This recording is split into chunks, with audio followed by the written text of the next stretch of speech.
bergabung siang ini, baik melalui Zoom maupun melalui YouTube Live ANU Indonesia Project.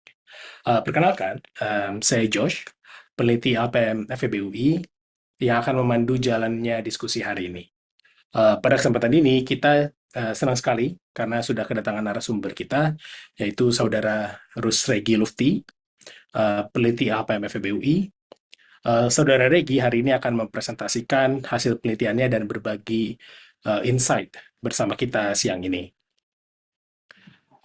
Sesi diskusi kita hari ini akan membahas tema berjudul Mengejar 8% dengan Hilirisasi. Sampai mana Indonesia harus melangkah? Pemerintah Indonesia menjadikan hilirisasi sebagai salah satu strategi utama untuk mencapai target pertumbuhan ekonomi 8%. Melalui kebijakan ini, bahan baku didorong untuk diolah di dalam negeri agar menghasilkan nilai tambah ekonomi yang lebih besar. Namun, hilirisasi juga menghadapi berbagai tantangan dan risiko, mulai dari ketergantungan pasar, kemudian perubahan teknologi, hingga tuntutan lingkungan dan tata kelola. Melalui diskusi kita hari ini, kita akan coba membahas sejauh mana Indonesia perlu bergerak ke hilir agar hilirisasi betul-betul mampu memberikan manfaat ekonomi yang optimal dan berkelanjutan. Untuk mekanisme sesi siang ini, Saudara Regi akan memaparkan materinya selama lebih kurang 50 menit. Setelah itu, kita akan melanjutkan dengan sesi diskusi dan tanya jawab bersama hingga pukul 15.30 waktu Indonesia Barat. Oke, tanpa berlama-lama lagi, saya persilahkan Saudara Regi untuk memulai paparannya. Oke, terima kasih Saudara Yosua. Ya, jadi ini nanti saya paparkan dalam presentasinya dalam bahasa Inggris dan mungkin nanti akan ada yang bisa share juga presentasinya. Dan intinya membahas apa yang sesuai Saudara Yosua bilang, risiko dari hilirisasi dan kira-kira hilirisasi itu optimalnya sampai mana. Jadi kita itu agendanya hari ini ada dua. Jadi saya akan mempresentasikan laporan tim LPM ya terkait risiko pasar dalam mineral kritis Indonesia. Dan juga saya akan mempresentasikan rancangan penelitian saya terkait risiko terkait bagaimana kita bisa menggunakan hilirisasi sebagai alat untuk memanajemen risiko terhadap nilai tambah. Nah, jadi Indonesia sendiri itu punya banyak cadangan mineral, walaupun apa ya utamanya di nikel ya, di mana Indonesia punya kekuatan pasar yang cukup besar baik dari segi reserve-nya maupun segi miningnya. Nikel Indonesia sendiri kualitasnya itu cenderung rendah, maksudnya dari kadar nikelnya dibanding misalnya di Australia atau mungkin di Kanada, tapi Indonesia itu salah satu negara yang paling low cost untuk mining dan smeltingnya. Dan ini memungkinkan juga untuk Indonesia mencapai pangsa pasar yang cukup besar. Dari sisi tembaga maupun bauksit itu posisi Indonesia lebih kecil, baik dari segi miningnya maupun dari segi refinery-nya. Walaupun nanti akan ada beberapa dinamika juga yang memungkinkan Indonesia untuk memanfaatkan posisi yang relatif kecil ini untuk meningkatkan nilai tambah bagi Indonesia. Nah, mungkin untuk nikel sendiri pembangunan kapasitasnya sudah banyak digaungkan ya, bahwa sejak adanya ekspor dan program-program hilirisasi lainnya yang di akhir 2010-an dan menjelang tahun 2020-an itu kita telah melihat peningkatan kapasitas pengolahan yang cukup besar baik dari segi rotary kiln electric furnace yang buat mengolah untuk berujung ke stainless steel maupun HPAL yang bertujuan untuk mengolah ke arah baterai. Dan untuk RKF terutama itu kita sudah mencapai overcapacity dan bahkan kita juga udah di tahap perlu mengimpor biji dari Filipina. Untuk HPAL sendiri itu setahu saya kita itu udah sampai prekursor baterai, jadi kayak itu satu step menuju pembuatan baterai lagi. Walaupun di hilirnya sendiri nanti akan ada disconnect. Karena di hilirnya sendiri, yang seperti yang saya akan bahas itu nggak necessarily bikin baterai-baterai yang menggunakan nikel NMC ini. Untuk tembaga sendiri, walaupun kapasitas tambangnya kecil, persentase tambangnya kecil, Indonesia itu punya tambang tembaga kedua terbesar di dunia di Grasberg, dan juga punya single line smelter terbesar di dunia. Tapi kemampuan industri hilir untuk menyerap kapasitas smelter itu masih terbatas, dan juga akan ada mismatch antara apa yang smelter kita produksi dan apa yang hilir butuhkan, sehingga masih ada impor. Untuk alumina dan aluminium ini, kita itu udah apa ya, ada sejenis angin segar sejak mungkin perang Ukraina Rusia di tahun 2022, di mana harga bauksit itu meningkat, bauksit dan turunannya meningkat. Dan akibatnya ketika kita ada ekspor ban di tahun 2023, ini memungkinkan adanya build up alumina dan aluminium, kapasitas, Ya, baik dari udah segi habis. kapasitas maupun nilai Masih ada tambahnya. isinya. Masih ada. Nah, jadi apa saja dinamika yang muncul dalam hilirisasi. Jadi hilirisasi itu mungkin tidak hanya ekspor ban, walaupun ya maksudnya kan wajahnya itu ekspor ban, kayak kita membatasi ini ekspor barang mentah kita. Dan ekspor ban ini itu menciptakan selisih harga antara pasar domestik dengan pasar internasional. Jadi agar apa ya? Karena terpaksa menjual di dalam negeri ke pasar yang lebih kecil, jadinya harga-harga misalnya biji nikel itu lebih rendah untuk di pasar Indonesia dibanding di pasar internasional. Dan ekspor ban itu beberapa percobaan pertamanya di tahun 2014, walaupun di akhir 2010 itu setelah melihat kayak hilirisasinya itu ada yang belum seprogres itu, dan di sisi lain juga ada kebutuhan untuk memperoleh ya pendapatan dari mineral-mineral yang Indonesia hasilkan. Jadinya ada beberapa relaksasi di akhir 2010. Jadi ada perizinan ekspor-ekspor yang bersyarat. Walaupun di awal 2020 itu udah dikencengin lagi. Dan untuk harga domestik sendiri itu diatur oleh dua benchmark ini, harga mineral acuan dan harga patokan mineral. Tapi hilirisasi juga selain apa ya, selain cambuknya ya, dalam bentuk si ekspor ban ini juga diiringi oleh insentif fiskal, terutama dalam bentuk pemotongan pajak, tax allowances yang apa ya, terutama yang mungkin penting bagi industri-industri yang berat modal, dan juga pemberian status kawasan ekonomi khusus. Jadi kawasan ekonomi khusus itu mungkin itu tidak hanya menawarkan insentif fiskal dari pembebasan pajak dan macam-macam, tapi juga memungkinkan beberapa ya, kemudian beberapa regulasi dari atas apa ya, jadi dia bisa membantu menyelesaikan friction yang mungkin tanpa adanya kawasan aturan-aturan dalam kawasan ekonomi khusus ini mungkin bisa menghambat investasi-investasi yang padat modal. Beberapa insentif ini itu sifatnya temporary, terutama yang kawasan ekonomi khusus. Jadi mungkin agak too soon to tell juga apakah sejauh mana mereka bertahan kalau misalnya insentif ini dicabut, atau mungkin mereka akan stay, tapi ya kita lihatlah gimana. Dan ini mungkin belum kelihatan sekarang, tapi mungkin dalam dekade ini mungkin lebih kelihatan. Nah, yang tidak kalah penting adalah baik cambuk maupun reward apa ya, carrot bahasa Indonesia, wortelnya ini itu dijalankan oleh lembaga-lembaga yang ada dalam Indonesia. Nah, dan lembaga-lembaga ini juga mengandung risiko-risiko tersendiri. Jadi kita punya ada dua jenis fragmentasi atau ketidakcocokan. Jadi fragmentasi antara pemerintah pusat dengan pemerintah daerah, sama fragmentasi antara satu kementerian dengan kementerian lain.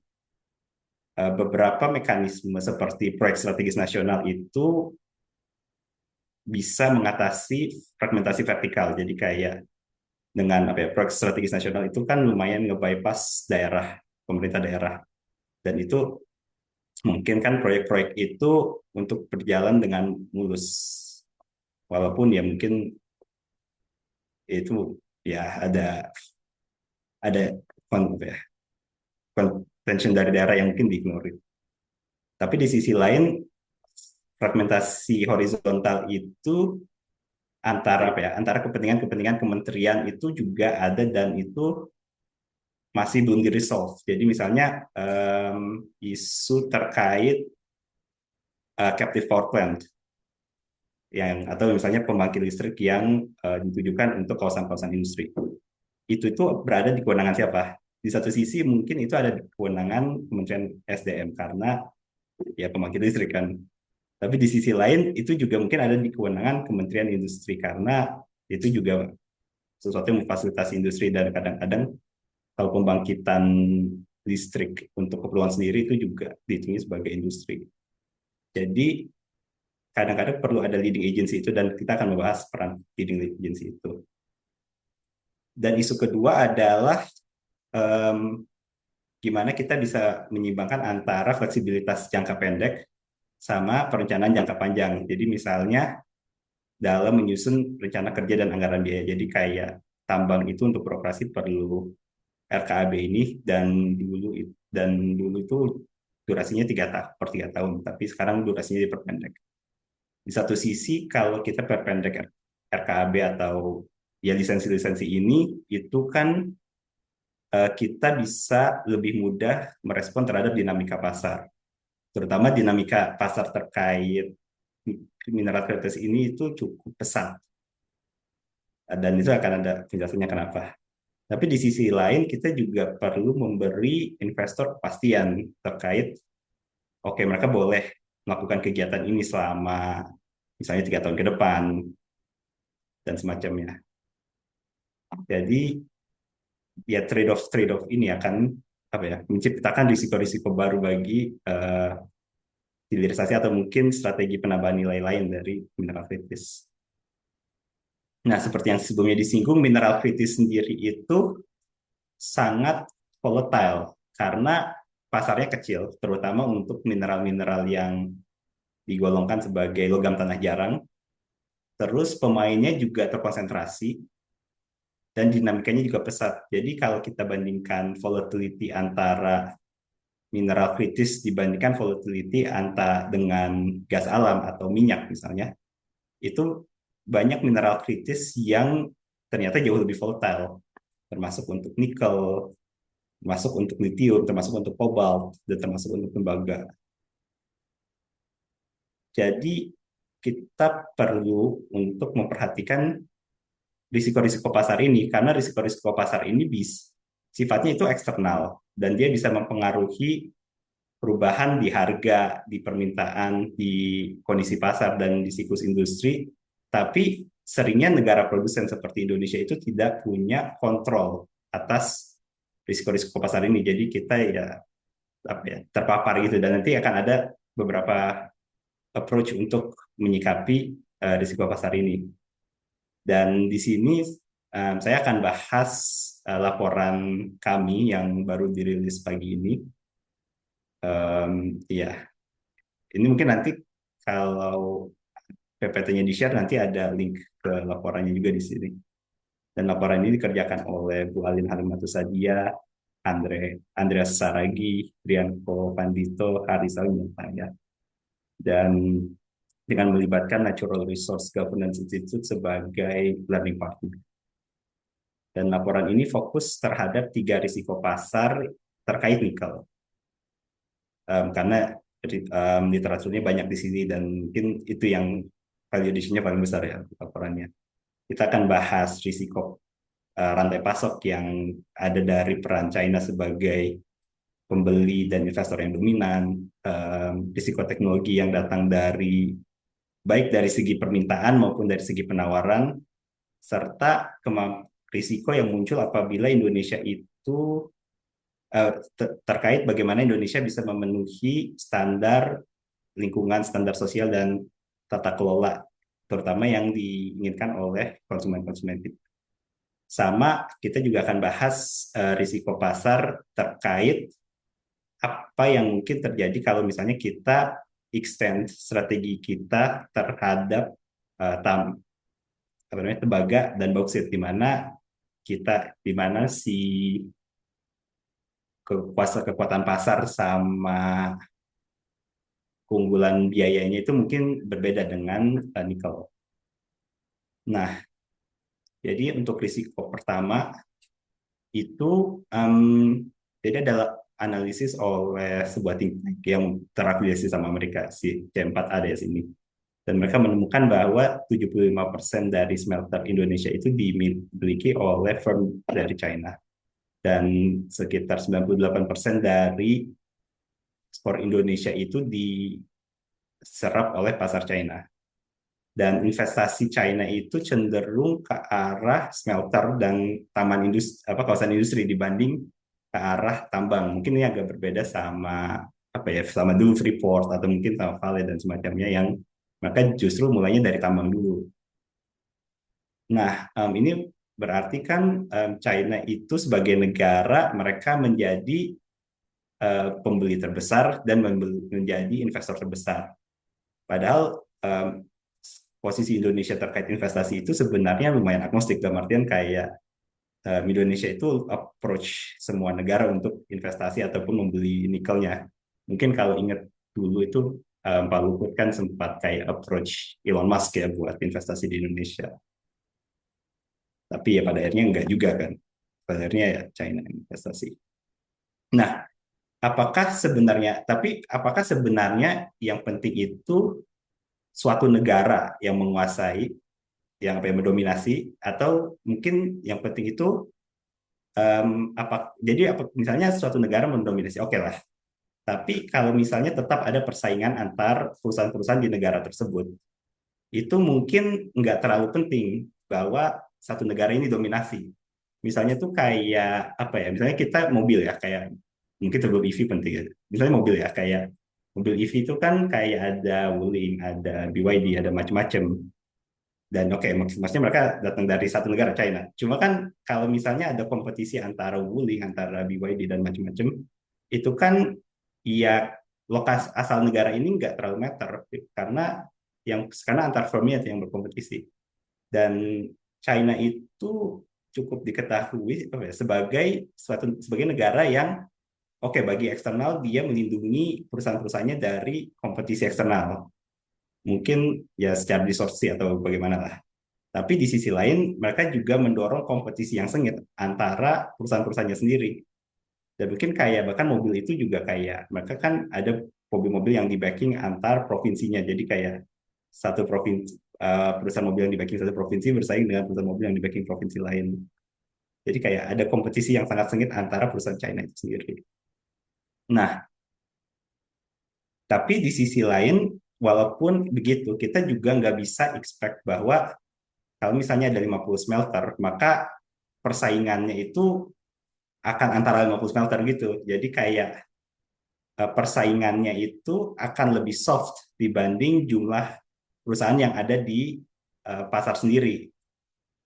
Dan mungkin persaingan di Indonesia, perusahaan-perusahaan ini di Indonesia itu juga bisa jadi lebih soft dari persaingan mereka di China sendiri.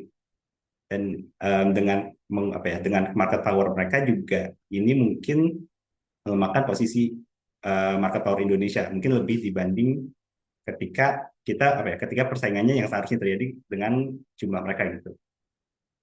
Nah, jadi ada beberapa dinamika antara Chinese firms di Indonesia.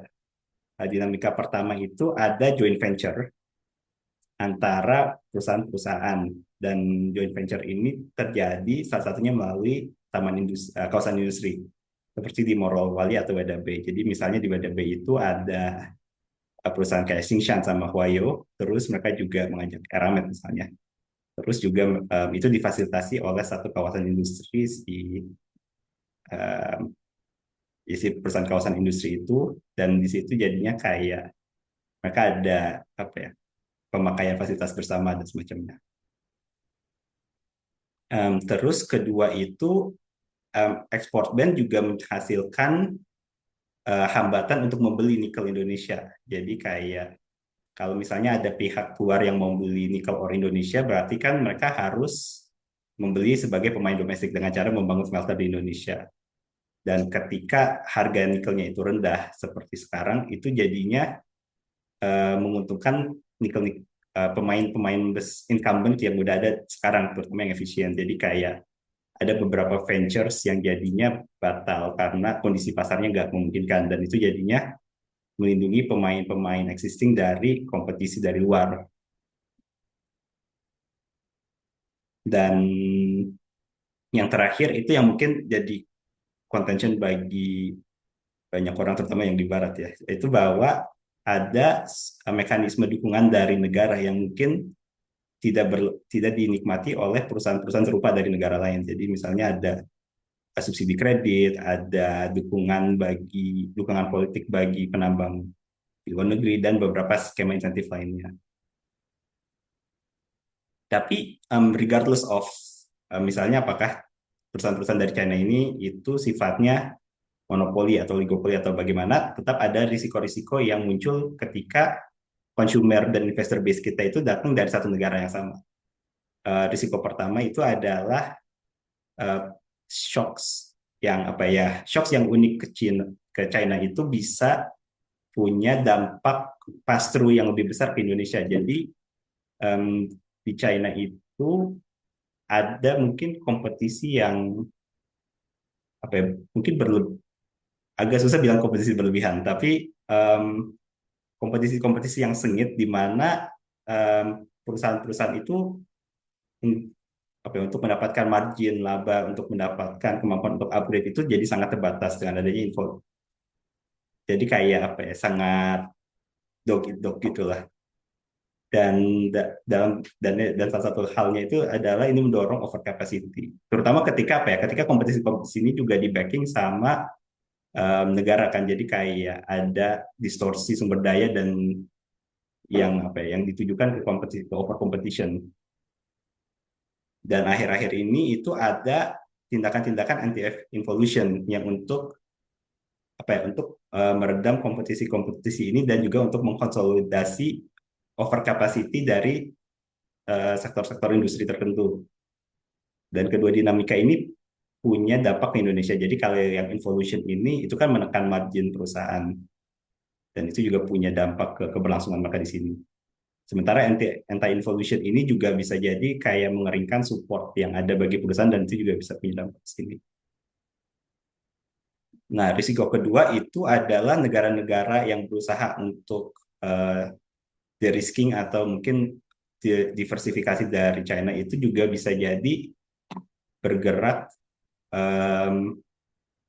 away dari rantai pasok Indonesia. Jadi dulu itu ada Inflation Reduction Act yang memberi kredit terhadap mobil listrik di Amerika. Tapi untuk pihak-pihak yang yang dikuasai oleh China, oleh entitas yang concerning bagi Amerika, itu mereka nggak dapat tax credit ini. Terus dari Uni Eropa sendiri mereka juga berusaha untuk mendiversifikasi rantai pasok biar salah satu negara pihak ketiga itu tidak mensuplai lebih dari 65%.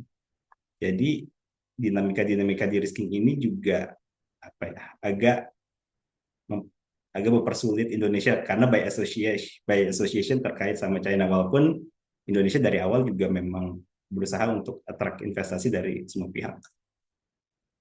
Nah, risiko kedua itu terkait NMC. Jadi NMC sendiri itu jadi baterai mobil listrik, kendaraan listrik itu kan sebenarnya banyak variasinya. Cuma yang sekarang dominan itu ada dua, nikel manganis kobalt atau NMC sama lithium iron phosphate LFP. Walaupun sebenarnya baterai NMC juga pakai lithium ya.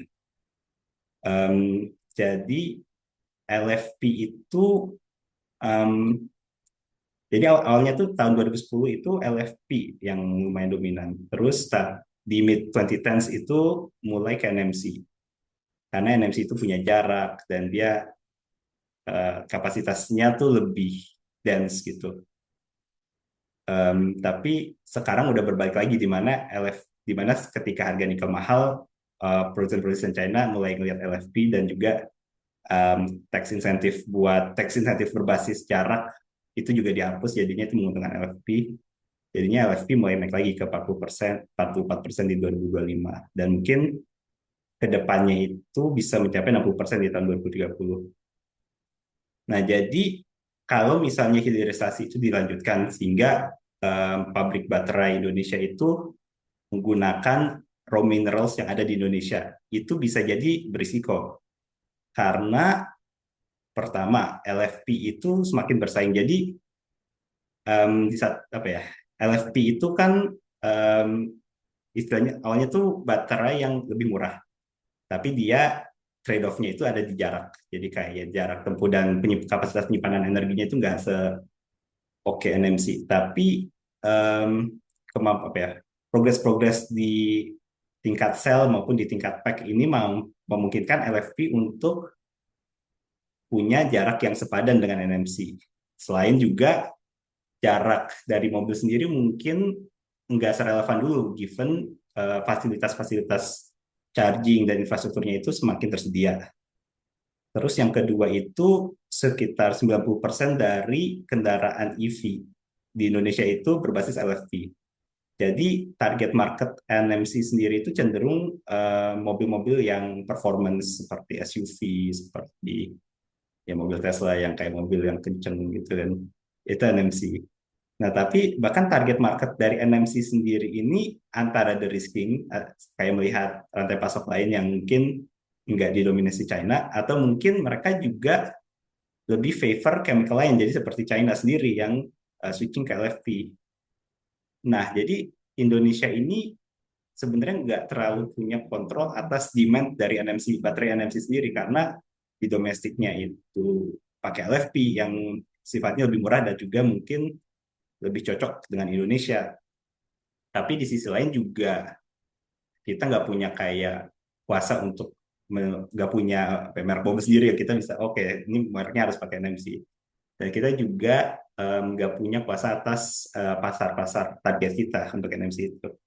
Nah, tapi di sisi lain, kalau misalnya Indonesia itu invest semua terhadap LFP, itu juga masih terpapar risiko terhadap teknologi masa depan. Jadi ada sodium ion yang dia itu pakai sodium, tapi dia itu cocok untuk kendaraan-kendaraan jarak dekat. Dan mungkin itu cocok buat city car, mungkin bajai, kalau masih ada bajai. Tapi juga di sisi lain juga masih ada solid state batteries, dan solid state batteries ini mungkin chemistry-nya menguntungkan nikel karena kemampuan baterai berbasis NMC untuk menyimpan energi yang lebih padat. Jadi kayak ya seimbang karena kedua teknologi ini. Nah, tapi di sisi lain juga ada risiko dari segi supply, di mana kita itu kan ada dua jenis mineral, ada mineral saprolit sama limonit. Jadi kalau kita bayangin um, tanah itu ada lapisannya gitu. Nah, si limonit ini yang di atasnya, top soilnya, saprolit itu yang di bawahnya. Nah, saprolit ini punya kadar nikel yang lebih tinggi dan dia biasanya diproses melalui RKF, Rotary Kiln Electric Furnace, proses yang ya fisika lah, proses fisika. Sementara kalau limonit ini diproses, dia itu nikelnya lebih rendah, tapi dia kadar kobaltnya lebih tinggi. Dan ini memungkinkan Indonesia untuk menjadi produsen kobalt kedua terbesar di dunia, bahkan tanpa tanpa tambang kobalt sendiri kayak misalnya di Kongo. Dan ini diprosesnya melalui high high pressure acid leaching (HPAL). Dan ini proses yang berbasis kimia. Nah, dalam tingkat penambangan sekarang, Indonesia itu kemungkinan akan habis saprolitnya dalam ya mungkin 10 sampai 15 tahun ke depan. Sementara kapasitas smeltingnya yang dibangun partly partly karena hilirisasi juga itu bisa mencapai 340 sampai 350 juta ton. Jadi permasalahannya itu bagaimana Indonesia itu menemukan menemukan makanan untuk smelter-smelter ini. Dan kita di sini ada beberapa opsi. Dan ini mungkin bukan dari sisi teknis, dan ini masih banyak pertanyaan-pertanyaan terbuka. Nah, jadi opsi pertama itu adalah bagaimana kalau kita menggunakan kadar nikel, apa ya, menggunakan limonit, given limonit itu masih banyak. Nah, permasalahannya limonit itu em, kebutuhan modalnya lebih tinggi dan prosesnya juga secara lingkungan intensif. Jadi concern dari HPAL sendiri itu bukan emisi karbonnya seperti RKF karena dia proses kimia, tapi dia itu lebih ke leachingnya. Jadi kayak byproduct dari si HPAL-nya itu mau ditaruh kemana. Dan ini membatasi kemampuan limonit sebagai substitut, terutama ketika harga nikel sendiri masih rendah. Maksudnya kan nikel konten limonit juga lebih rendah. Dan kobalt sendiri itu juga pasarnya itu nggak segede nikel. Maksudnya terutama untuk apa ya, untuk kayak baterai dan macam-macam. Jadi kayak baterai NMC sekarang pun juga berusaha untuk mengurangi konten kobaltnya di dalamnya. Mungkin impor, sekarang impor, opsi yang berjalan sekarang itu impor. Tapi di sisi lain, kalau misalnya Filipina juga memutuskan untuk melakukan hilirisasi dengan cara melakukan ekspor ban, itu bagaimana nasib Indonesia? Opsi ketiga itu mungkin eksplorasi domestik. Tapi eksplorasi domestik itu insentifnya cukup tumpul karena insentif hak tambang dari reserve yang ditemukan itu juga kurang panjang. Dan mungkin juga kan kita itu kalau tambang itu mulai dari cadangan-cadangan yang gampang ditemukan dulu kan.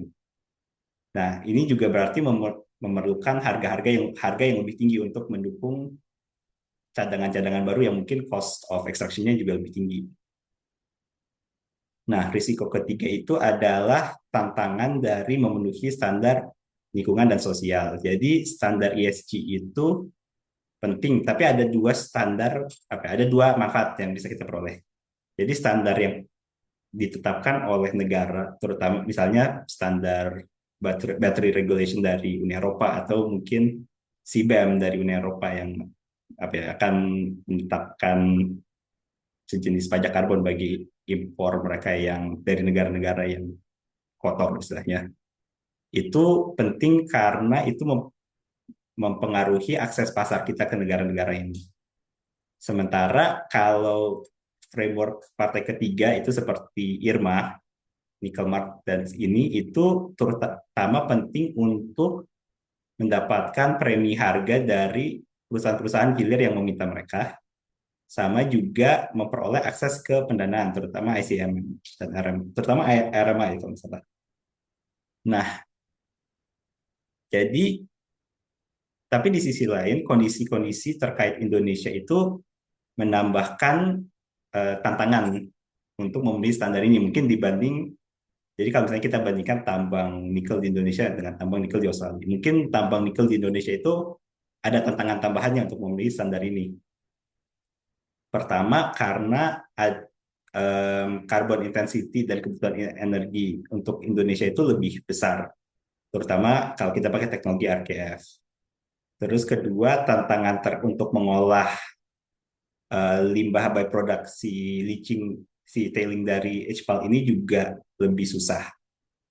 Dan ketiga, banyak deposit-deposit itu yang terletak di hutan hujan, di kawasan yang kaya akan keanekaragaman hayati. Sementara mungkin kalau di Australia atau di Chile gitu misalnya, itu mungkin terletaknya di tambang. Tambang ya pasti tambang ya, maksudnya terletak di gurun atau semacamnya, yang mungkin trade-off dari segi lingkungannya itu mungkin lebih mudah untuk di-manage. Dan hal yang sama juga terjadi terkait penduduk lokal atau indigenous people.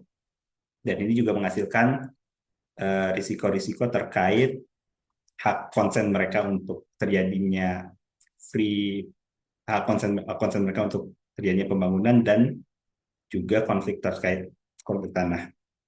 Nah, Indonesia dalam mengadopsi standar, Indonesia itu perlu perlu menyimbangkan biaya dan manfaat dari adopsi standar itu. Jadi biaya dari adopsi standar itu kan pertama kita memenuhi standarnya itu sendiri. Jadi kayak misalnya kita mengadopsi praktik-praktik yang lebih ramah lingkungan dan macam-macam.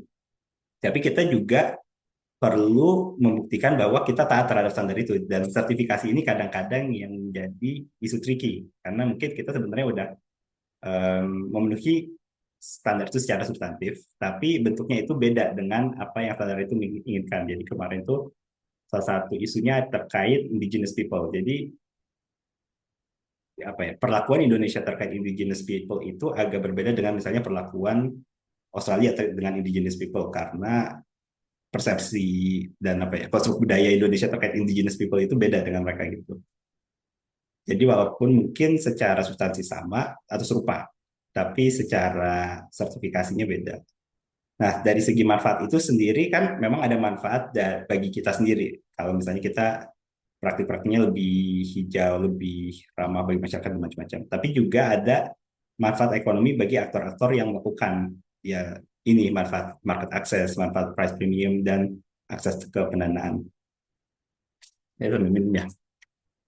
Nah, jadi kalau dari ekonomi itu biasanya kita itu mengikuti standar sampai di titik di mana manfaat tambahannya itu sama dengan biaya tambahannya. Dan di sini kita ada 3 skenario. Jadi kita ikuti standar lokal aja untuk memenuhi untuk memaksimalkan manfaat sosial dan lingkungan. Kita mengikuti standar China yang mungkin sedikit lebih tinggi dari standar lokal, tapi itu bisa sesuai dengan apa yang pasar terbesar kita mau. Sama terakhir itu adalah mengikuti standar terkuat, yaitu IRMA. Dan ini memungkinkan akses ke tidak hanya semua pasar, tapi juga mungkin memperoleh price premium yang diminta perusahaan-perusahaan, ditawarkan perusahaan-perusahaan yang meminta IRMA. Nah, tapi jadi kayak di sisi lain kita juga ada argumen bahwa kita sebaiknya mengadopsi standar lebih tinggi daripada si standar di yang poin pertama ini. Jadi kalau misalnya kita apa ya, misalnya kalau di poin pertama itu bilang bahwa kita harusnya adopsi standar sampai di titik ini. Tapi karena mengadopsi standar itu perlu biaya dan perlu waktu, dan juga standar dari luar negeri itu seiring waktu naik, mungkin make sense buat kita adopsi di sini dulu biar kita bisa mengantisipasi kenaikan ini gitu. Dan ini kita observasi di EU, jadi kalau misalnya Uni Eropa itu menetapkan standar, beberapa banyak perusahaan-perusahaan yang ikut aja untuk adopsi, untuk nge-apply standar ini secara global, biar mereka nggak harus bikin rezim adopsi untuk berbagai negara. Dan juga di China sendiri itu ekspektasi terhadap ESG semakin meningkat. Nah, pertanyaan yang sering muncul itu bagaimana kalau misalnya Indonesia bikin standarnya sendiri? Indonesia atau mungkin kayak Indonesia bermitra dengan negara produsen lain. Nah, kalau standar domestik itu mungkin kita bisa bisa apa ya, bisa menyatakan bahwa oke, kita sudah memenuhi standar-standar kita, standar lingkungan, standar masyarakat dengan cara kita sendiri. Tapi di sisi lain, bagaimana kita membangun kepercayaan itu, terutama kalau misalnya bargaining power kita juga terbatas. Dan kalau misalnya kita koordinasi sama produsen lain untuk meningkatkan bargaining power-nya, itu mungkin bisa. Tapi di sisi lain kita juga punya apa ya? Kita juga tetap menghadapi bahwa produsen-produsen ini bisa jadi punya kondisi heterogen mereka sendiri. Jadi misalnya kalau di Indonesia itu pengen standarnya A. Pengen kalau misalnya kita sudah melakukan A itu udah memenuhi standar. Tapi bisa jadi di negara lain itu dia pengennya harus apa ya? Pengennya bisa jadi lebih rendah dari A itu. Dan itu jadinya memperlemah kredibilitas standar itu. Jadi kayak tetap ada kolektif itu, jadi kita bisa itu nge-trade off antara si bargaining power sama collective action problem. Nah, risiko terakhir yang saya bahas di sini itu adalah bagaimana risiko pasar dan biaya, adalah bagaimana market power dan biaya itu mempengaruhi keunggulan dalam biaya produksi itu mempengaruhi hilirisasi di mineral-mineral lain, terutama bauksit sama tembaga. Nah, jadi seperti yang saya singgung sebelumnya, pasar bauksit itu sekarang lagi ketat. Mungkin sejak 2022, dan mungkin sejak konflik di Iran itu juga semakin ketat karena ternyata di area Teluk itu mereka memproduksi sekitar 9 sampai 10% dari aluminium global. Nah, jadi sebenarnya kan kalau di halaman pertama itu Indonesia itu market power-nya cukup lemah untuk bauksit. Dan untuk cost advantage-nya sendiri Indonesia itu terbatas. Jadi bauksit itu kan pertama bisa dari bauksit diolah jadi alumina. Dari alumina itu diolah jadi aluminium. Nah, proses mengubah alumina ke aluminium ini itu perlu listrik dalam jumlah yang besar dan kayak ternyata batu bara sendiri itu belum cukup lebih murah dibanding misalnya hydropower untuk memenuhi listrik ini. Nah, yang minum ya. Jadi di tahun 2014 itu ketika Indonesia melakukan ekspor ban terhadap bauksit, itu si peneliti Bosker et al. Ini menemukan bahwa ini mendorong penurunan produksi dan uh, employment lokal karena China yang membeli bauksit Indonesia itu mampu bergeser ke Australia atau Guinea dibanding membangun kapasitas domestik.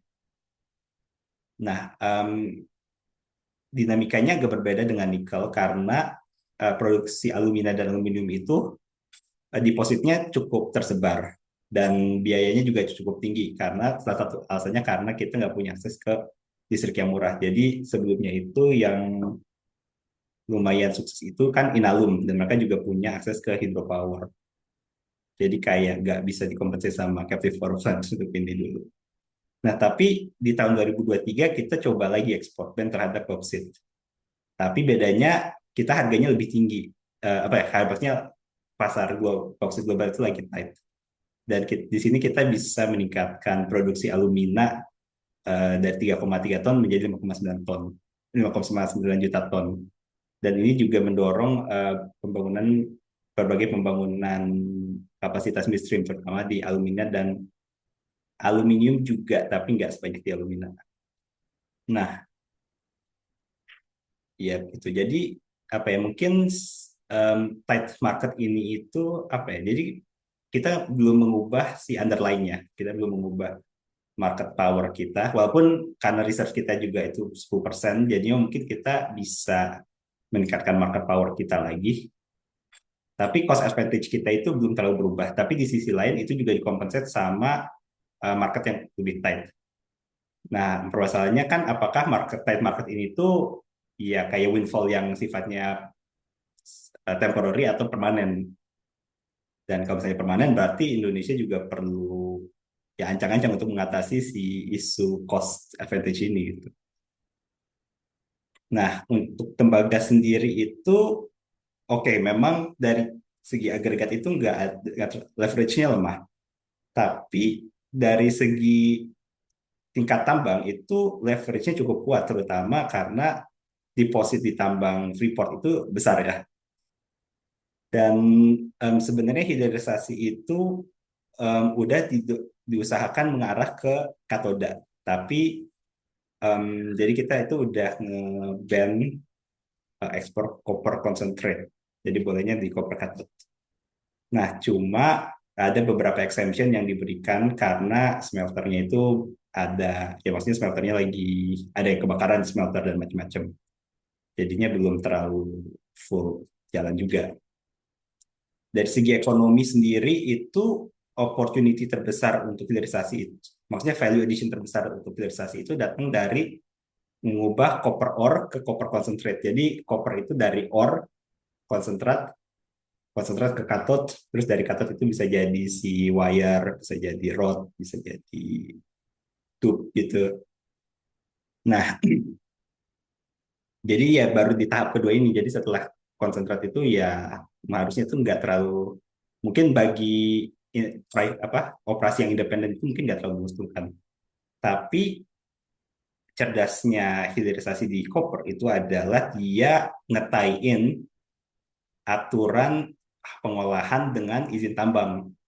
Dan juga ini dibantu karena mungkin Freeport juga ya ada aturan investasi kan. Dan ini apa ya? Dan ini mungkin berhasil untuk mendorong mereka membangun smelter. Jadi kayak membangun smelter yang di Gresik, yang di PT Smelting Indonesia, sama membangun smelter yang terbaru.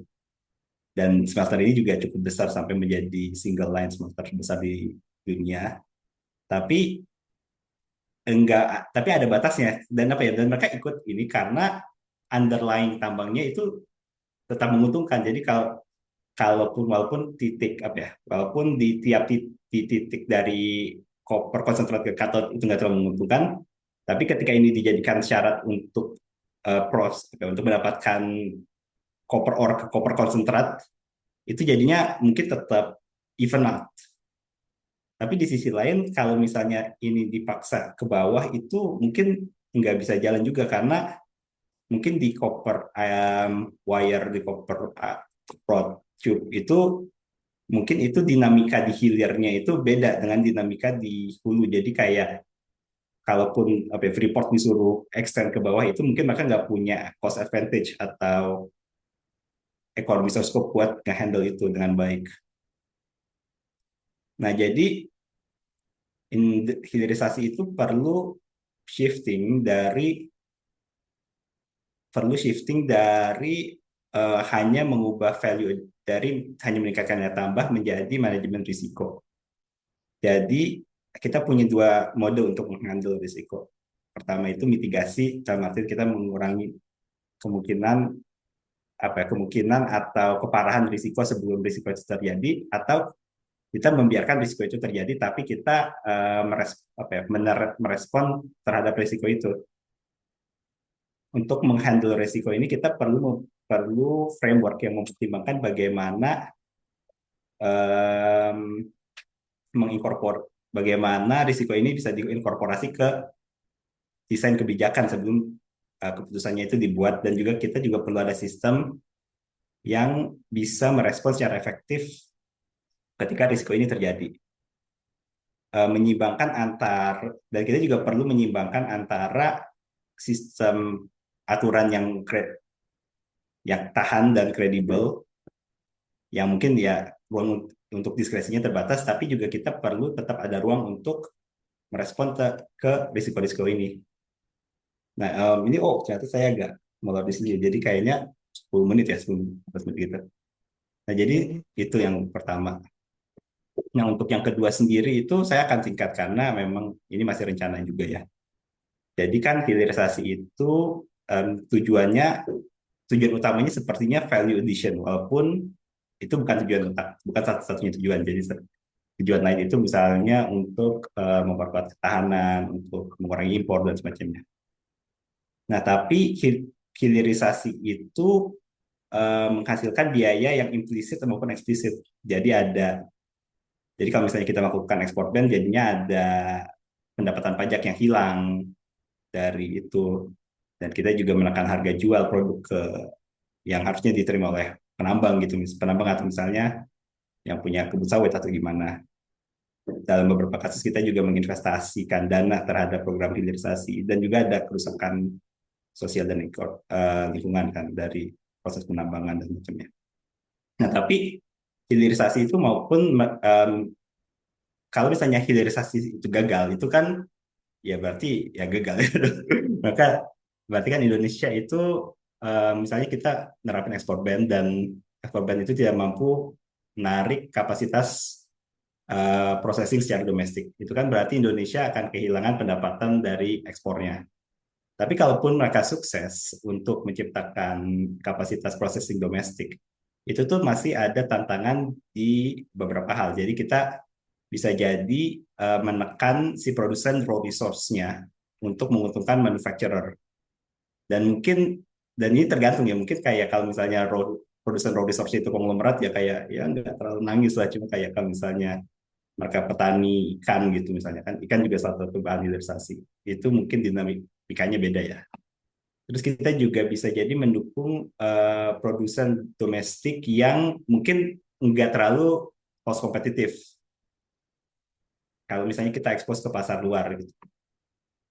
Dan juga ketika kita hilirisasi kita juga Dan juga ketika kita hilirisasi, kita juga bisa masuk ke pasar yang lebih menantang, di mana kita itu market power-nya lebih terbatas dan volatility-nya juga lebih kencang.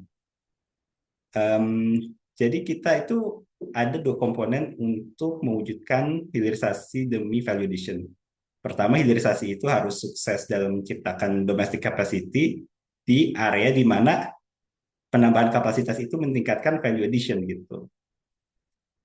Jadi ini penelitian yang belum selesai, tapi penelitian ini berusaha untuk melihat hilirisasi sebagai alat dari risk management, di mana hilirisasi itu bisa menggeser Indonesia dari pasar di mana dia itu kuat, tapi ke pasar yang lebih lemah. Jadi misalnya pasar yang lebih kuat itu misalnya kayak kita punya boksit, tapi ketika kita ke arah aluminium gitu, itu kan itu juga perlu energi yang murah dan itu mungkin kita cost advantage-nya lebih lemah di situ. Dan itu juga mungkin akan mempengaruhi market power.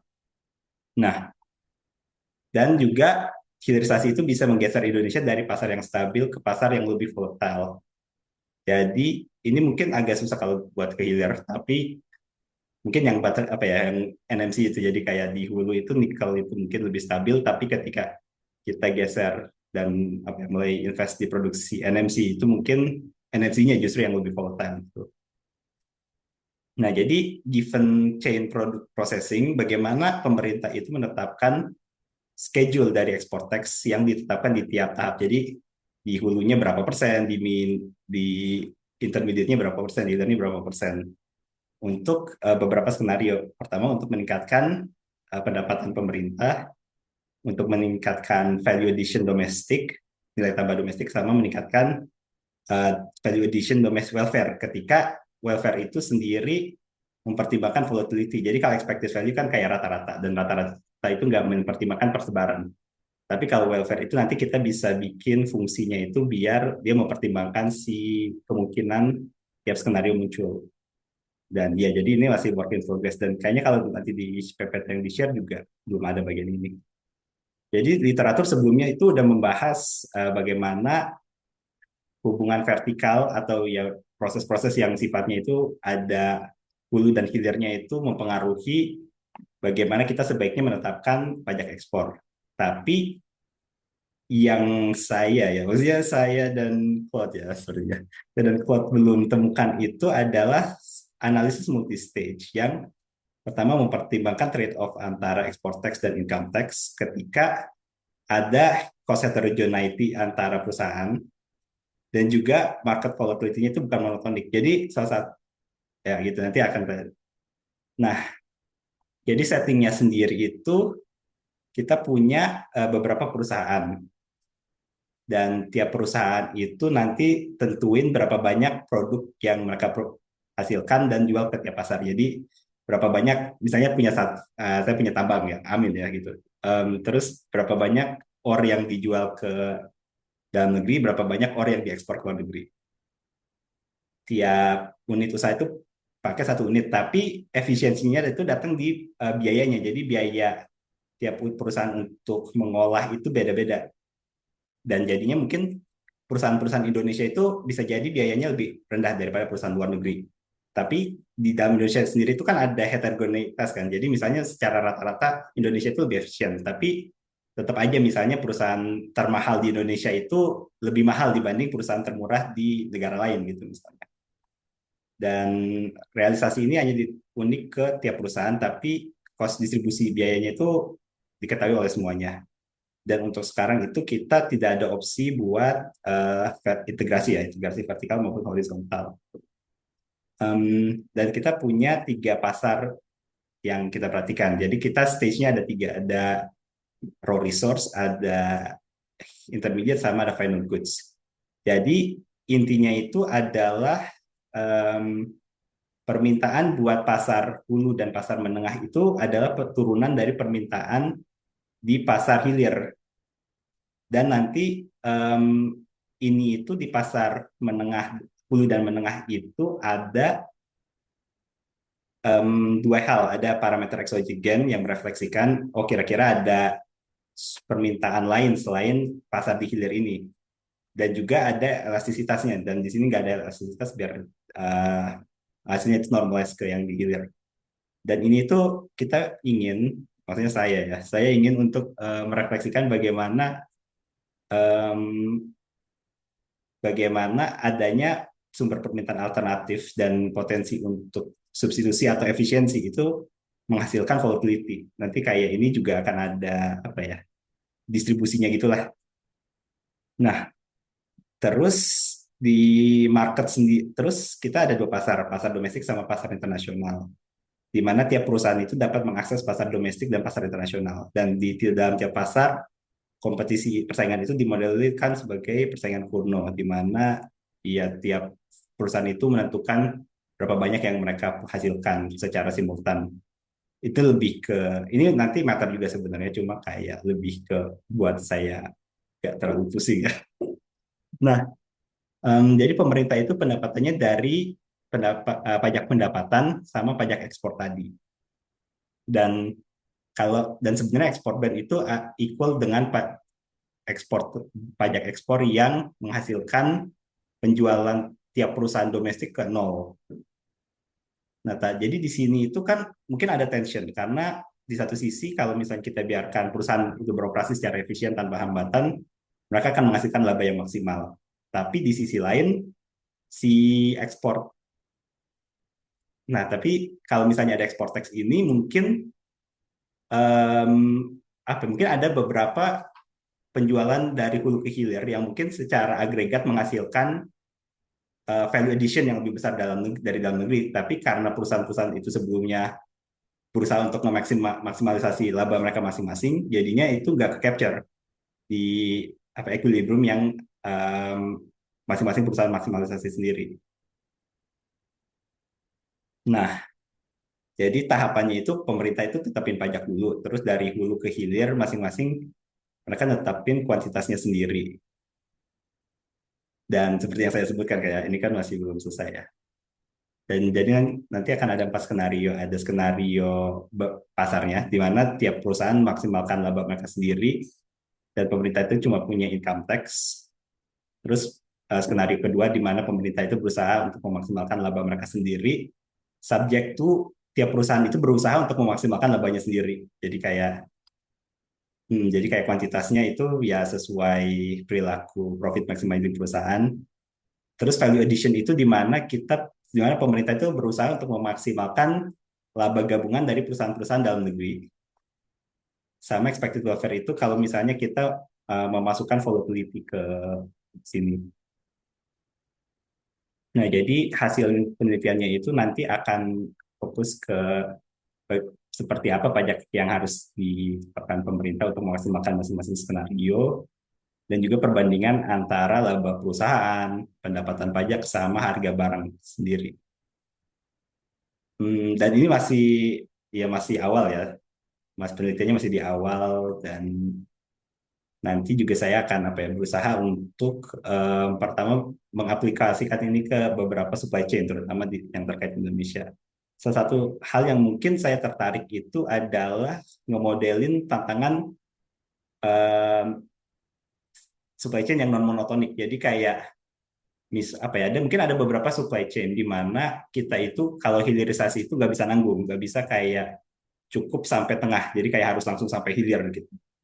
Itu salah satu alasannya itu karena pajak bea cukai di luar ya. Jadi misalnya pajak impor di luar. Jadi kayak mereka itu kalau dibuat misalnya core-nya itu rendah biar mereka bisa impor bahan baku. Tapi buat intermediate-nya itu tinggi biar mereka bisa melindungi industri mereka sendiri. Tapi di produk hilirnya sendiri itu mungkin rendah karena itu menguntungkan konsumen mereka gitu misalnya. Jadi kalau misalnya hilirisasi dalam kasus begitu, kalau misalnya cuma tengah sampai tengah aja, nanti produk-produk yang di hilirnya itu kayak kecekal dari mengakses pasar-pasar ini. Jadinya ya harus antara enggak sama sekali atau mungkin sampai hilir sekalian gitu.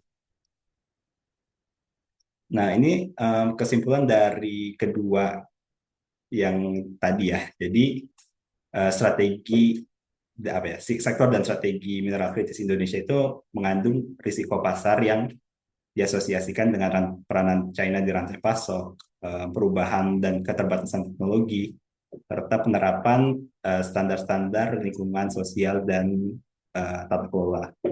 Terus hilirisasi itu sebaiknya tidak hanya ditujukan bagi untuk meningkatkan nilai tambah dari raw resource, tapi juga untuk mengelola risiko terhadap peningkatan nilai tambah. Dan untuk melakukan ini, kita juga perlu memahami sifat dari supply chain dan peranan Indonesia di dalam supply chain itu. Dan ini mungkin saya agak sedikit mengiklankan research group saya ya, maksudnya research group yang saya itu. Jadi di tahun 2025 itu kita ada juga penelitian terkait bagaimana strategi hilirisasi membangun nikel downstream industri yang seimbang di tahun ini itu kan sudah ada ini yang baru tadi pagi dipublish, dan juga kita juga ada policy brief, dan juga kita kayaknya akan ada policy brief terkait bagaimana hilirisasi itu dilihat sebagai paket kebijakan yang nested dalam lembaga Indonesia, dan juga akan ada policy brief terkait export tax. Untuk penelitian yang tadi itu mungkin akan selesai di tahun 2027. Dan mungkin untuk selanjutnya itu adalah tantangan selanjutnya itu untuk mengembangkan ke setting yang dynamic, di mana kita juga memungkinkan capacity building di tiap tahap, dan capacity building itu kemampuan capacity buildingnya itu berbeda-beda, dan tapi di sisi lain perubahan di tiap tahap juga semakin dinamis, dan jadinya kita akan dapat export tax over time. Jadi kayak apakah nanti kita tetap perlu maintain export tax ini terus, atau justru mungkin export tax ini itu mungkin kayak cukup diberikan dalam misalnya 10 tahun pertama, karena di 10 tahun selanjutnya itu ternyata pasarnya udah diminish atau bagaimana. Ya, jadi kurang lebih begitu sih dari saya ya. Nanti kalau misalnya ada yang tertarik atau mungkin ada donor gitu, donor ya, itu bisa juga ya. Itu kita saya kembalikan ke Joshua ya. Oke, saya kembalikan ke Joshua ya. Baik, terima kasih banyak Regi atas pemaparannya yang menarik dan insightful. Oke, selanjutnya kita akan masuk ke sesi tanya jawab dan diskusi. Saya sudah melihat ada beberapa pertanyaan di sini. Bagi peserta yang bergabung melalui Zoom, saya ingatkan kembali bahwa Anda boleh menggunakan fitur chat di Zoom. Sehingga nanti pertanyaannya akan saya bacakan. Kemudian Anda juga boleh menggunakan fitur raise hand jika memilih untuk mengajukan pertanyaan secara lisan. Saya juga hendak mengingatkan Bapak Ibu bahwa rekaman webinar bisa diakses melalui kanal YouTube ANU Indonesia Project. Oke, mungkin saya ke pertanyaan dari Bapak Syuaib Abu Hanifah. Pertanyaan untuk Pak Rus, kenapa tidak menggunakan Environmental and Social Standard IFC, atau International Finance Corporation, yang sudah diratifikasi OECD? Mungkin kita bisa mulai dari satu-satu, atau mau saya bacakan? Baca. Oke, baik. Kemudian ada pertanyaan dari Profesor Budi Reso Sudarmo. Ada dua pertanyaan. Saya coba terjemahkan ke dalam bahasa Indonesia gitu. Persoalan umum terjadi mengenai pembangunan smelting biasanya terkait pada kekhawatiran oleh komunitas lokal bahwa profit dari aktivitas ekonomi tidak dinikmati oleh masyarakat sekitar. Misal karena profitnya berpindah ke Tiongkok.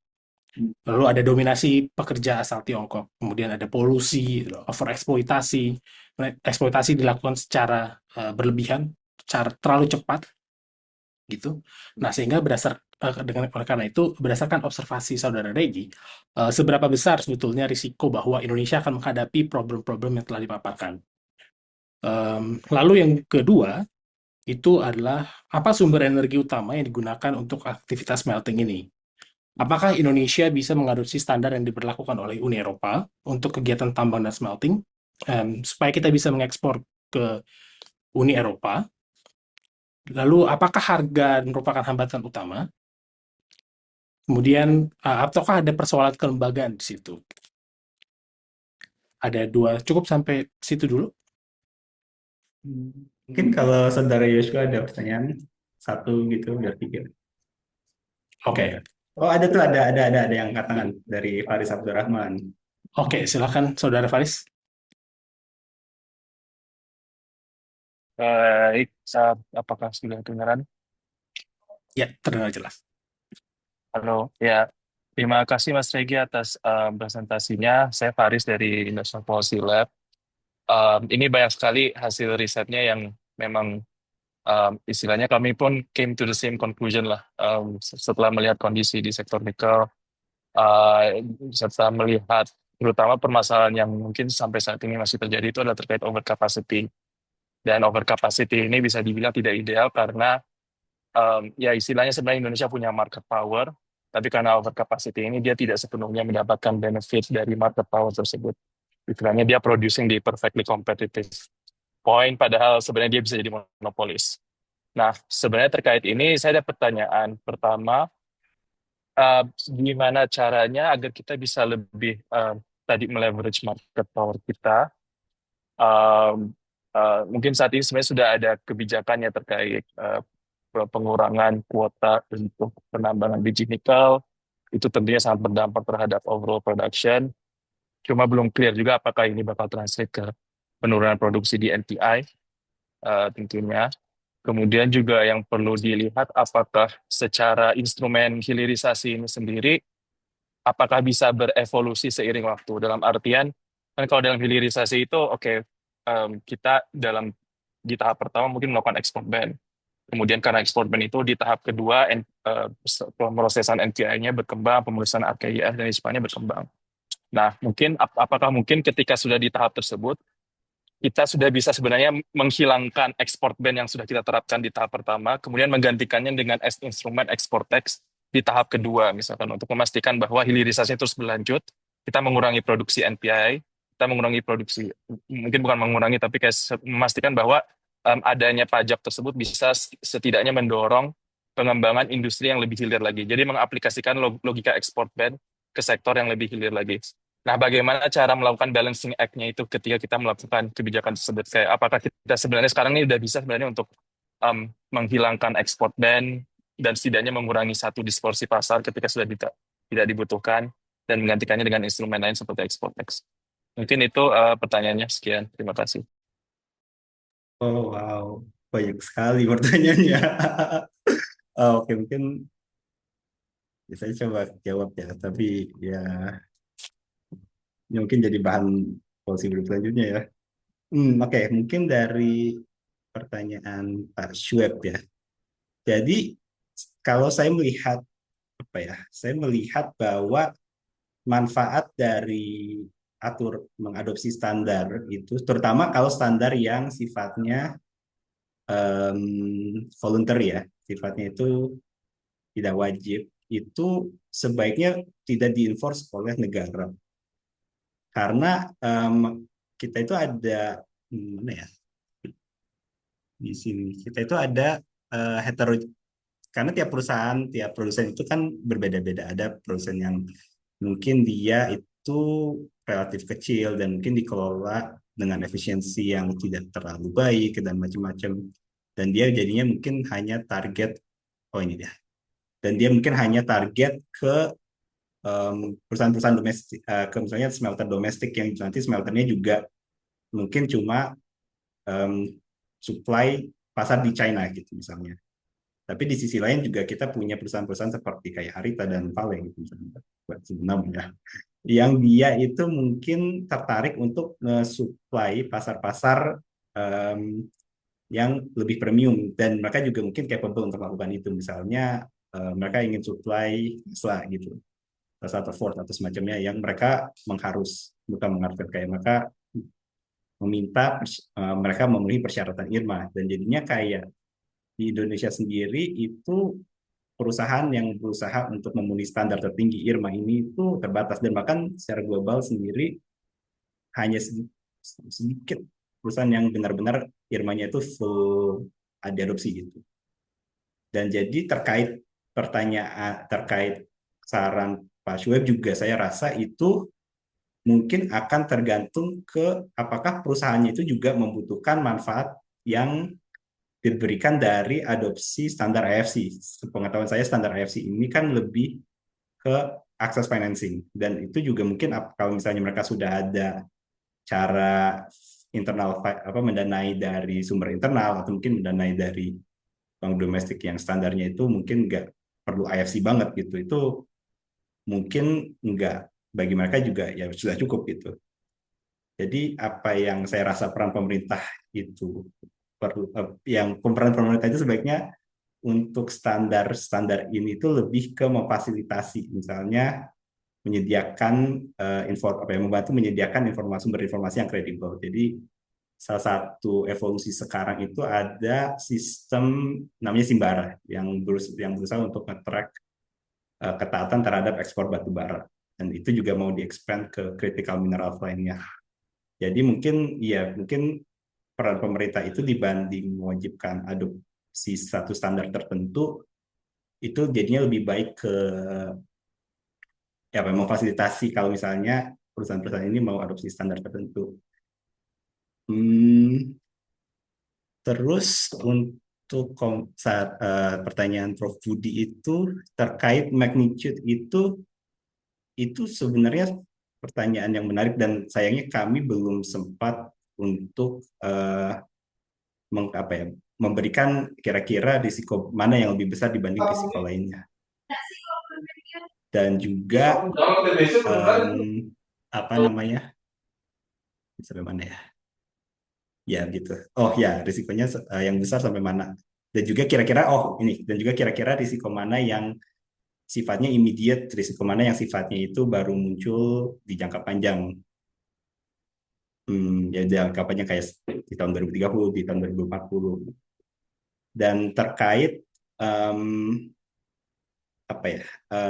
bagaimana berbagai benefits dari kegiatan ekonomi baik dari segi tadi yang tambang tadi kan, jadi kayak karena adanya ekspor ban itu kita nge-suppress harga tambang Indonesia, harga nikel yang diproduksi Indonesia. Nah, masalah kalau misalnya si hilirnya itu dimiliki oleh perusahaan-perusahaan Indonesia juga, jadinya atau mungkin dimiliki oleh satu pihak.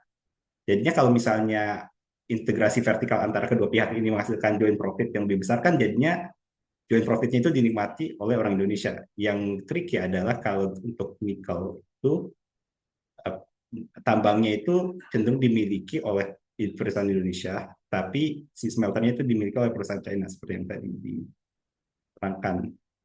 Dan kemampuan transfer teknologinya itu juga mungkin cukup terbatas, karena bahkan kayak transfer teknologi antara perusahaan China dengan perusahaan yang perusahaan barat yang established juga terbatas, apalagi ke perusahaan-perusahaan Indonesia.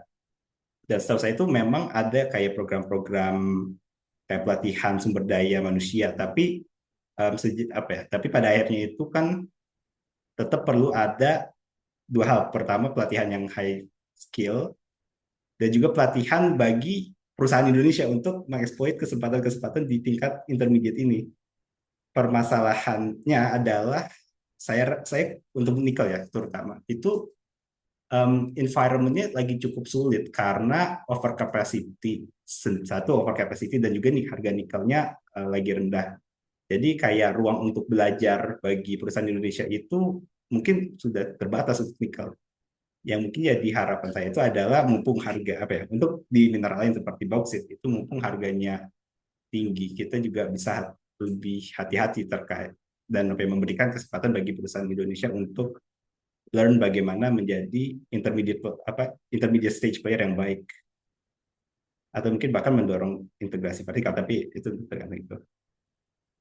Untuk polusi sendiri itu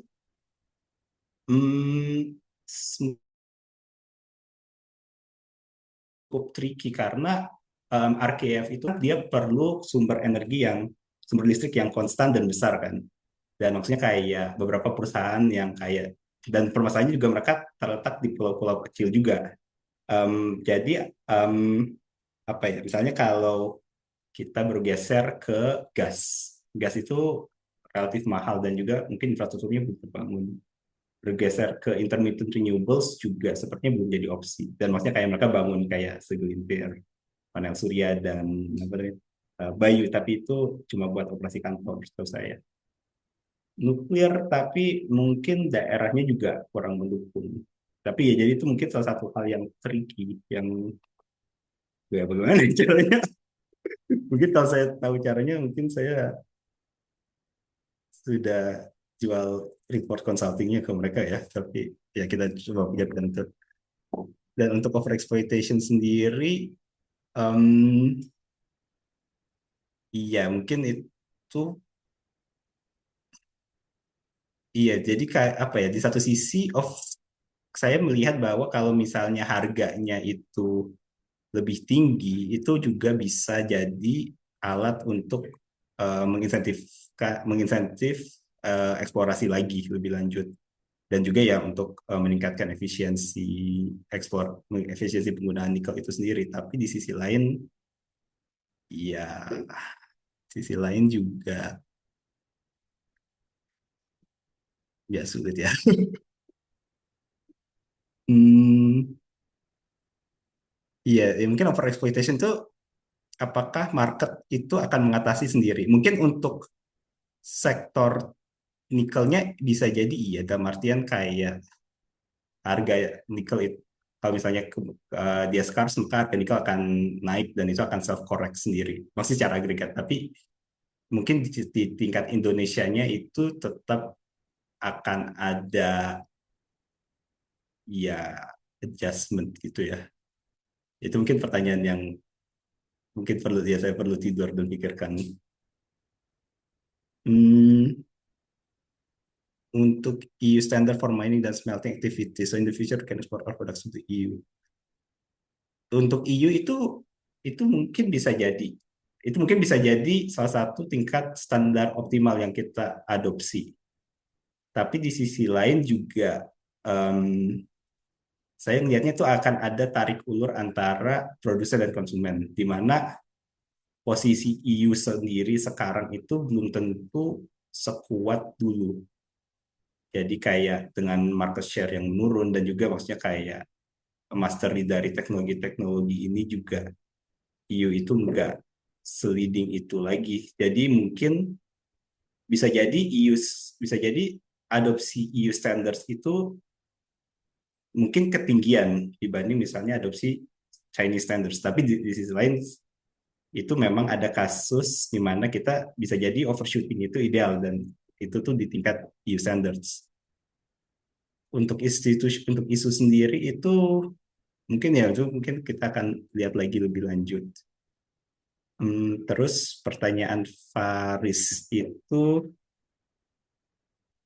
mungkin Yasio mau. Ya, oke. Tadi Saudara Faris itu punya dua pertanyaan gitu ya, dua pertanyaan besar. Pertama, gimana caranya meleverage market power kita?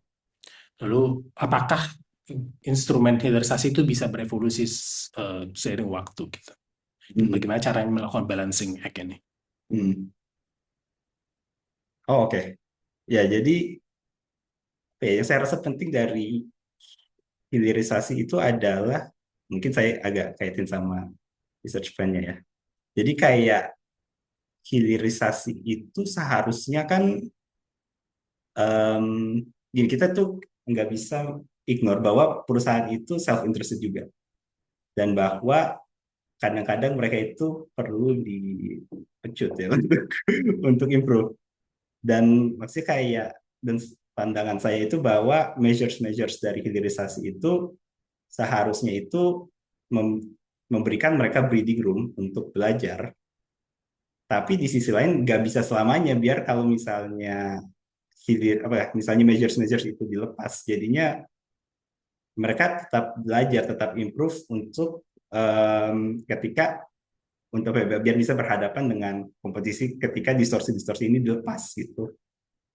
Hmm, dan itu yang mungkin menjadi fokus dari penelitian saya di 2028 2029, di mana kalau misalnya apa ya, hilirisasi, kalau misalnya ada perbedaan antara learning rate ini, jadi misalnya ternyata kita memang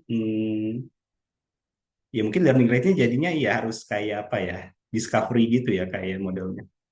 Kalau misalnya ternyata kita udah mencoba untuk perusahaan-perusahaan Indonesia ini untuk belajar, untuk ya berusaha lah untuk meningkatkan kapasitas mereka. Tapi ternyata dia gagal. Ini kan berarti ya kalau misalnya kita lanjutkan berarti kita menghabiskan resource, menghabiskan foregone revenue, menghabiskan mungkin investasi publik dan macam-macam yang seharusnya bisa digunakan untuk sektor lain yang lebih produktif misalnya. Itu kan berarti mungkin harus lepas gitu. Dan bagaimana menghasilkan schedule itu overtime itu yang mungkin menjadi tantangan penelitian saya di tahun 2008 2009 itu. Jadi mungkin ya kalau mungkin Paris balik di FKP tahun 2029 baru saya bisa jawab kali ya. Oke. Oke, baik. Masih ada beberapa pertanyaan lagi. Oh, wow.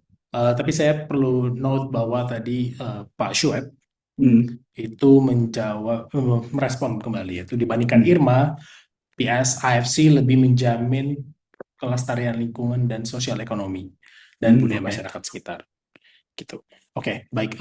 Selanjutnya saya akan membacakan pertanyaan dari Bapak Panuntun Bagus Wibowo.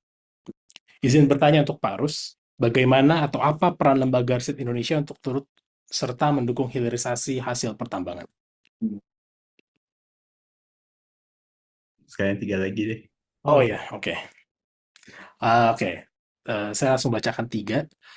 Yang kedua dari Bu Eti Haryanti. Bagaimana prospek ke depan dengan adanya hilirisasi tersebut? Apakah dapat mengatrol kenaikan ekspor lanjutan? Lalu yang ketiga adalah pertanyaan dari saudara Muslim. Itu apakah ide pengelolaan ekspor satu pintu oleh Danantara yang baru saja diluncurkan melalui PT Danantara Sumber Daya Indonesia atau DSI, apakah akan memberikan pengaruh positif atau negatif terhadap hilirisasi maupun target 8%? Ini topik yang sangat terbaru, sangat recent gitu ya. Ya, baru saja kemarin gitu diumumkan oleh Presiden Prabowo di parlemen. Silakan Mas Riki. Oke, mungkin itu tergantung ya. Maksudnya mungkin untuk Pak Panuntun ya. Itu saya rasa tergantung lembaga risetnya apa ya. Kalau bagi saya di APM ya mungkin peranannya sampai ya seperti inilah ya, untuk memastikan bahwa hilirisasinya itu, kalau misalnya ada kebijakan hilirisasi itu dia tetap optimal bagi value addition dan macam-macam. Tapi menurut saya itu apa ya, perlu ada, seperti yang saya singgung sebelumnya, itu perlu ada transfer teknologi dan capability di tingkat yang lebih tinggi. Jadi mungkin bukan tingkat individual seperti yang dalam CSR gitu-gitu, tapi juga di tingkat perusahaan, di tingkat manajerial gitu. Jadi kayak saya rasa tuh bagaimana kita mendidik seperti mungkin tidak, bagaimana kita bukan hanya mendidik engineers untuk menjadi orang di tambang, bukan tambang, orang di smelter gitu, tapi juga bagaimana kita mendidik konglomerat atau perusahaan-perusahaan kita juga untuk berani invest di smelters ini gitu. Terutama apalagi kalau misalnya misalnya ada keunggulan dari mereka melakukannya via integrasi vertikal atau mungkin integrasi horizontal gitu. Dan mungkin itu ya yang kayak perlu dilakukan. Jadi kayak bagaimana si lembaga riset ini bisa mendukung perusahaan-perusahaan yang tertarik melakukan itu.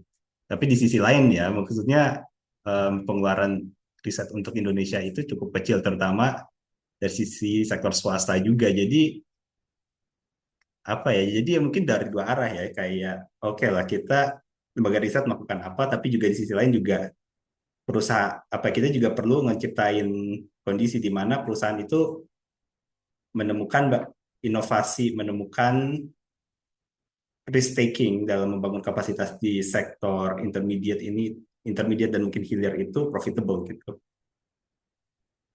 Jadi kayak jawaban saya tuh ya gitu, riset membantu Tapi di sisi lain ada keperluan lebih besar secara struktural untuk menciptakan struktur insentif itu, di mana perusahaan lebih risk taking dan lebih lebih terinsentif untuk melakukan inovasi. Terus untuk Pertanyaan dari Bu Eti. Bu Eta ya. Prospek ke depan dengan adanya hilirisasi apa mengatur kenaikan ekspor lanjutan. Mungkin ini saya akan kembali ke 3 mineral ini ya.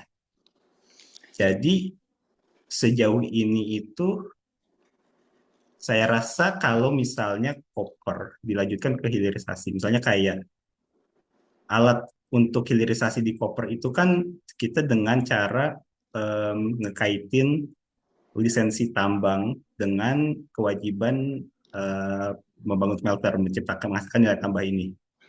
Nah, saya agak unsure bahwa itu bisa dilanjutkan ke tahapan selanjutnya untuk koper, kayak untuk ke iron rod, untuk ke apa namanya iron rod wire dan tube gitu. Itu kayaknya perlu pengembangan industri-industri hilirnya, dan itu dinamikanya mungkin beda dengan dinamika ekspor band dengan alat-alat yang sejauh ini dipakai gitu. Untuk bauksit sendiri itu sebenarnya itu saya rasa jadi bahkan sebelum perang Iran itu pasar bauksit itu udah tight, udah ketat, dan itu juga jadinya kayak kalaupun Indonesia membangun kapasitas lebih lanjut itu masih bisa diserap sama pasar bauksit itu, sama pasar bauksit global. Jadi mungkin masih ada ruang walaupun Indonesia itu tetap high cost. Walaupun ya nanti kayak itu juga akan tergantung sama kemampuan Indonesia untuk memperoleh energi murah itu tadi. Ya, 4 lah. Tapi untuk nikel sendiri itu kalau misalnya dilanjutin lagi ya ke phase selanjutnya, itu mungkin akan itu kita perlu cari tahu lagi sih. Tapi bisa jadi dampaknya lebih muted dibanding dampak sekarang ya karena ada overcapacity dan semacamnya. Tapi itu saya perlu cari tahu lagi. Terus dari Pak Muslim ya, pengelolaan ekspor satu pintu dan antara yang saja diluncurkan oleh PT Dantara. Biasanya untuk menjawab pertanyaan ini saya perlu waktu 1 bulan, tapi oke. Mungkin di ini akan tergantung bagaimana pengelolaan ekspor satu pintu ini itu dia itu tujuannya di mana? Karena bisa jadi pengelolaan ekspor satu pintu itu kan ada misalnya yang saya tahu kan dia untuk CPO batu bara sama satunya lagi itu yang ferronikel kan. Misalnya dan juga kayak kadang-kadang hilirisasi itu sendiri belum tentu menciptakan value addition. Misal yang saya agak ragu itu misalnya kalau misalnya kita hilirisasi batu bara menjadi DME. Itu sejauh ini bahkan di frontiernya sendiri di China itu sendiri masih belum bisa commercially efficient. Tapi mungkin ada beberapa kasus di Indonesia itu di mana itu bisa efisien. Tapi itu mungkin per proyek ya kasusnya.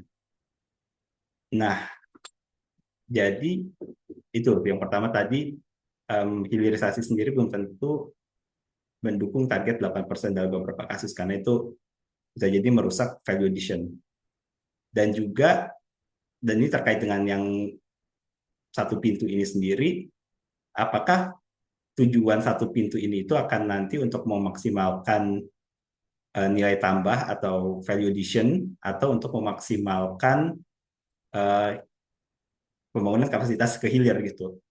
Jadi kalau misalnya pembangunan kapasitas ke hilir, mungkin dia itu akan lebih akan lebih banyak ke ekspor bandnya atau akan lebih banyak ke menghambat sumber daya itu dari mengalir keluar biar harga di domestiknya itu tertekan. Tapi kalau misalnya dia itu tujuannya memaksimalisasi harga, maka dia mungkin akan mengagregatkan kekuatan pasar di aktor-aktor di Indonesia, terus itu yang jadi Dan itu tujuannya untuk apa ya? Dan jadinya dia walaupun itu resource-nya murah, walaupun itu resource-nya lagi mahal, dia tetap jual gitu. Jadi kayak saya rasa itu akan tergantung dari tujuan atau orientasinya mau ke arah mana. Apakah dia akan mendukung apa ya?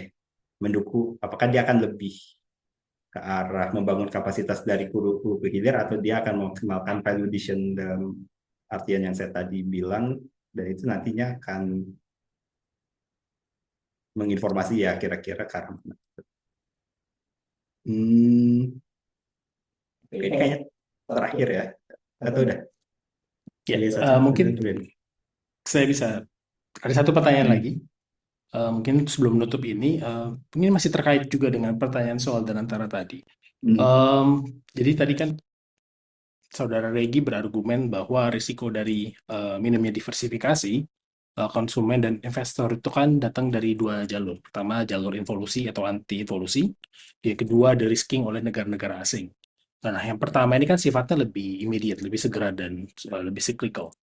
Sementara yang kedua itu sifatnya lebih struktural dan lebih panjang gitu ya, terjadi dalam jangka panjang, over the long run. Nah, bagaimana menurut Saudara Regi, desain pajak ekspor optimal itu nanti akan berbeda di dua kondisi ini? Apalagi considering juga bahwa nanti ada unsur dari state volatility di situ. Oke. Jadi kalau kita lihat pajak itu, jadi export tax itu mungkin kita bisa dia nge-handle antara min sama spread. Jadi kayak apa ya, kalau misalnya statistik itu kalau ada angka itu dia punya rata-rata angkanya berapa, terus bagaimana angkanya itu disebarkan, tersebar gitu kan. Nah, jadi kalau mungkin pergeserannya itu sifatnya struktural, jadi itu mungkin lebih ke masalah min.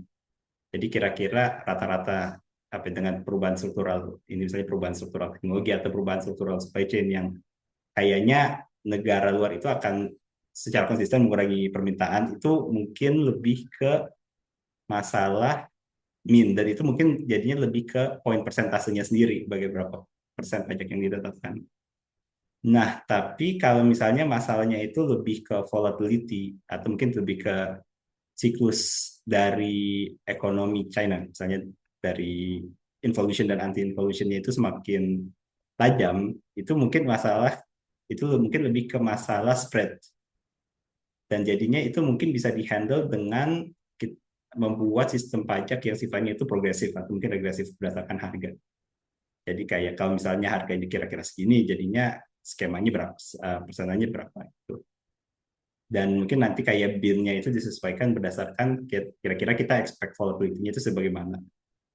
Dan mungkin ini juga sistem, dan mungkin kayak kalau kita bisa nge-handle volatility dan min ini, itu mungkin sistem yang lebih baik dibanding kita menerapkan windfall tax di ujung, yang sifatnya discretionary. Jadi kayak lebih baik dibaikin di awal bahwa kalau misalnya harganya tinggi, kita akan tetapkan rezim pajak yang progresif dibanding tahu-tahu di ujung. Karena walaupun seakan-akan kayak windfall tax atau semacamnya itu tuh kayak kita mengambil kekayaan kita, dan ya maksudnya tambahnya udah dibikin jadinya nggak akan apa-apain. Itu bisa bisa mengurangi insentif dinamis di masa depan untuk berinvestasi atau mungkin bahkan bereksplorasi, yang padahal tadi lumayan penting untuk mengatasi depletion resource Indonesia gitu. Ya gitu ya. Oke. Baik, kalau gitu. Seperti kita sudah sampai di penghujung sesi diskusi kita hari ini. Kalau saya boleh summarize gitu ya. Jadi pesan utama dari studi Saudara Regi hari ini itu adalah bahwa downstreaming atau hilirisasi itu bukan cuman fokus kepada domestic value addition, tapi kita juga perlu memanage risikonya di situ. Jadi downstreaming itu juga sebagai tools untuk risk management gitu, dan untuk mendesain value addition strategi yang optimal, maka penting untuk memahami sebetulnya nature dari supply chain dari tiap-tiap komponen atau tiap-tiap eh, sektor atau tiap-tiap komoditas gitu, dan di mana Indonesia ada di situ gitu. Dan tidak ada juga tadi yang menarik soal ada komponen political ekonominya gitu. Jadi ini tidak akan bisa tanpa misalnya kita mengedukasi publik dan mengedukasi juga termasuk konglomerasi bahwa mereka perlu ada peran mereka di sini. Jadi setiap pihak itu punya peran masing-masing. Gitu. Saya ingin mengucapkan terima kasih yang sebesar-besarnya kepada Saudara Regi atas presentasi dan diskusi yang sangat menarik dan bermanfaat sore ini. Lalu terima kasih juga sebesar-besarnya kepada Forum Kajian Pembangunan yang telah memfasilitasi ruang diskusi ini. Dan tentu saja terima kasih kepada seluruh peserta yang telah bergabung dan berpartisipasi secara aktif pada diskusi sore hari ini. Sekali lagi terima kasih banyak dan selamat sore dan sampai jumpa pada kegiatan FKB berikutnya. Salam. Iya. Terima kasih Terima semua. kasih. Nanti kalau laporan pertamanya itu kayaknya linknya udah ada di hyperlink di sini ya. Bisa Ya. coba share. Terima kasih.